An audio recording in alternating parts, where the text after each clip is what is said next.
Over here on the side yard, we got a wild lime that we put out here.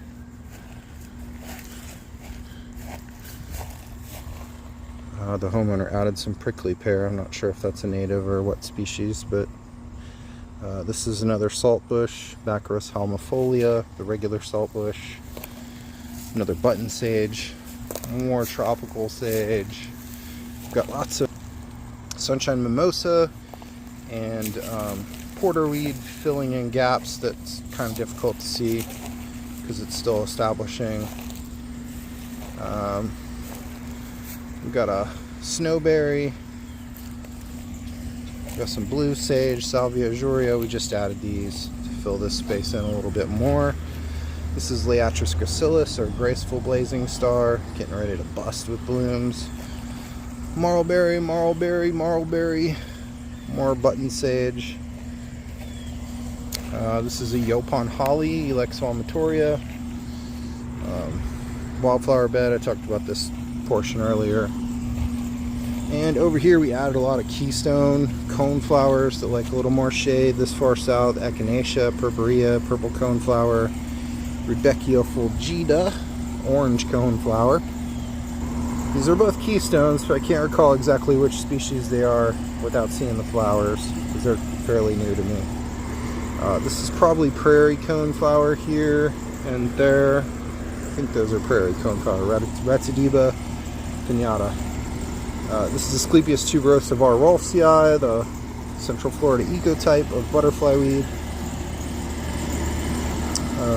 Another Rudbeckia fulgida, echinacea purpurea. And the homeowner put some seaside goldenrod back here. And scrub St. John's wort. More Liatris. More Asclepias tuberosa of R. rolfsii. Starry rosinweed, white wild indigo.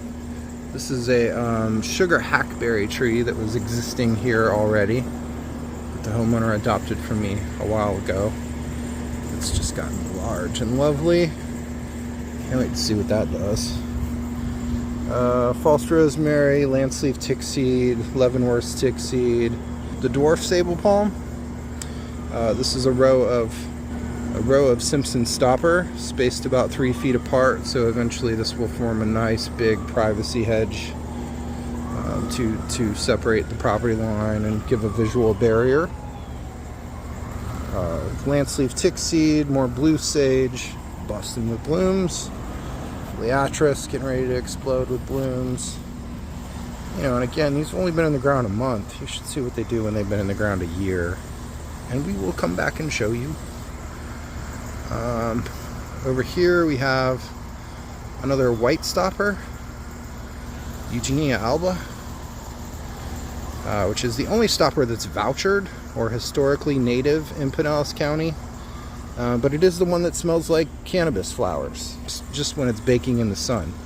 The leaves exude some terpenes that give it a fragrance. Smells like you just walked into a cannabis dispensary. Over here we have some another sable minor, some wild coffee, shiny coffee, Psychotria nervosa, and here we have another Bahama strongbark. We have some beautyberry in particular. Yeah. Out here we've got grasses on the end, longleaf pine sapling, starry rosinweeds. There are so many different wildflowers in here. This is a bay cedar. Gray leaf tea bush was existing already here. Florida privet, Jamaican caper. We got a sweet acacia tree here, biggin. We got privet senna that was already existing. Florida privet, Keys black bead, wax myrtle, some Jamaican capers over there, beautyberry.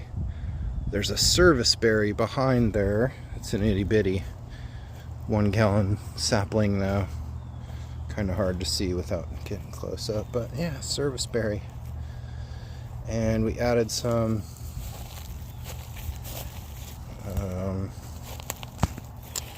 we added an American snowbell here, which will grow into a nice big shrub. Another snowbell here, and then there's a red chokeberry in the shade on the other side there as well.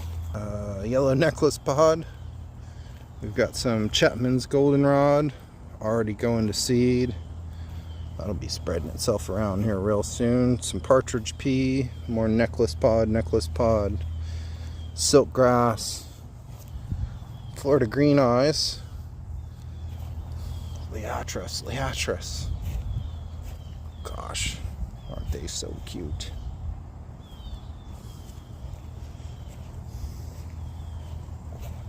We got some blackroot here, some false sunflower here,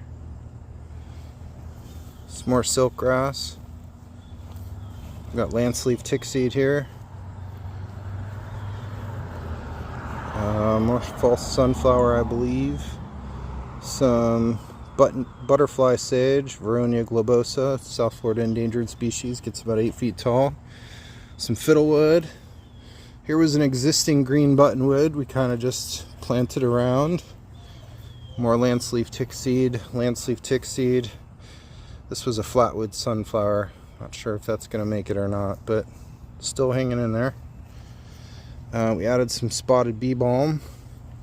These are Tampa verbena here.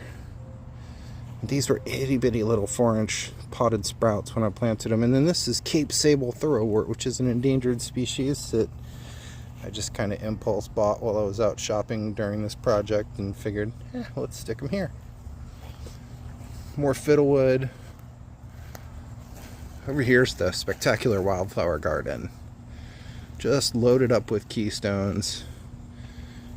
We got some Maryland golden aster, some elephant's foot, some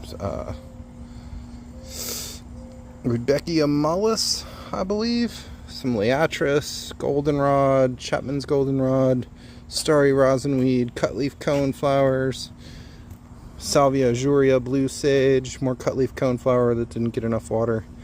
Penstemon multiflora, just added that. Florida green eyes, Asclepias tuberosa var wolfsii, the Central Florida ecotype of butterfly weed, silk grass, more blackroot, and look, even the smooth leaf asters blooming already. These itty bitty little sprouts. We've got some beach mist flower, conradina, false rosemary, and a little bit of tropical sage, which was already existing in that place. And then some more Chapman's goldenrod. And then over here we've got some more wildflowers. You know, wanting to really bring all the pollinators into the perch spot where the owners, you know, can sit and sip tea and enjoy the spectacle and the show, and then kind of build from there in tiers. And we've got a Bahama strongbark here. We've got some rattlesnake master, some spotted bee balm. This is beach verbena, not looking so hot. Kind of hoping these die so that I can just do Tampa verbena here, because I shouldn't have planted both of those in the same site. Bay cedar here. We got Spanish needle, more Keys blackbead. This is a silver palm, native to South Florida. We've got some lovely firebush. We added 2 firebush, and then there was the exotic non-native already here that we were unable to convince the homeowner to replace or yank. We got some beargrass, Yucca filamentosa. We got some muley grass, some lopsided Indian grass. We're counting on this dune sunflower to do dune sunflower things and fill in this whole strip. It's also interspersed with some beach creeper to break up the monotony of dune sunflower a little, and hopefully fill that in.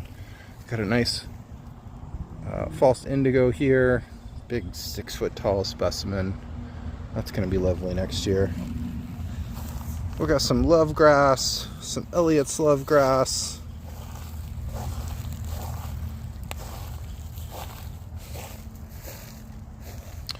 We've got a salt bush, Baccharis halmifolia. This is a 10 to 12 to 14 foot tall keystone genus. We've got some coral pea, which is a great hummingbird attractor. Goes dormant in the winter, but gets lovely little pink flowers in the spring before it even leaves out, so it's kind of a spectacle. It is a thorny mess, though. You don't want to cuddle with this one. There was an existing red mulberry tree here. You know, this is going to grow into a 40-foot shade tree, so eventually this will be a forest. But for now, we're going to enjoy it as the prairie type site that it is. So this is all torpedo grass coming back that we're working on removing. And oh, cool.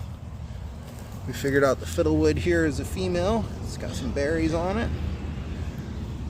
And that fragrance, well, I wish I could capture that on video for y'all. It is divine. And over here we had some existing non-native porterweed. I failed at convincing the homeowner to remove that. It's no square stem. We planted right next to it though. I'll probably swallow it eventually. Button sage, beach mist flower, beach mist flower, beach mist flower. Not doing so great. I don't think these are getting enough water. Kunti. We got some Rudbeckia mollis, some starry rosinweed. Rudbeckias are coneflowers, keystone genus. Lots and lots of keystones. We got Penstemon multiflorus, mini flower beard tongue, Florida green eyes, penstemon, false rosemary, conradina, canescens, more conradina. We got a Geiger tree here. We've got a row of Simpson stopper with a white stopper in the back and a blue button sage in the back corner. Lantana involucrata. Another Lantana involucrata, Simpson stoppers, Simpson stopper, white stopper, Eugenia alba. It's really hard to cover all that is in this landscape in just one video. But this is about 1 month after planting. Plants are kind of getting acclimated. Some have started growing and filling in nicely, like oblong leaf twin flower and Walter's ground cherry, oblong leaf twin flower. And then here we've got some vanilla leaf, Carphophorus odoratissimus, that's getting ready to bloom. So pretty. The giant ironweed's blooming, has bloomed, producing tons of seeds. The frostweed's getting ready to bloom, keystone wildflower. This is a yellow anise, Florida anise. This is a marlberry. Oh no, this is a clethra, alternatifolia, which grows into a big shrub. You know, it'll reach up to these heights. Got some creeping sage to fill in as a ground cover, some kunti. Over here we added another marlberry, and over here an oak leaf hydrangea. Yeah, that's going to be gorgeous and fill in this space very nicely. Plenty of room for it to reach its full potential. And some wild coffee over here in the shady parts.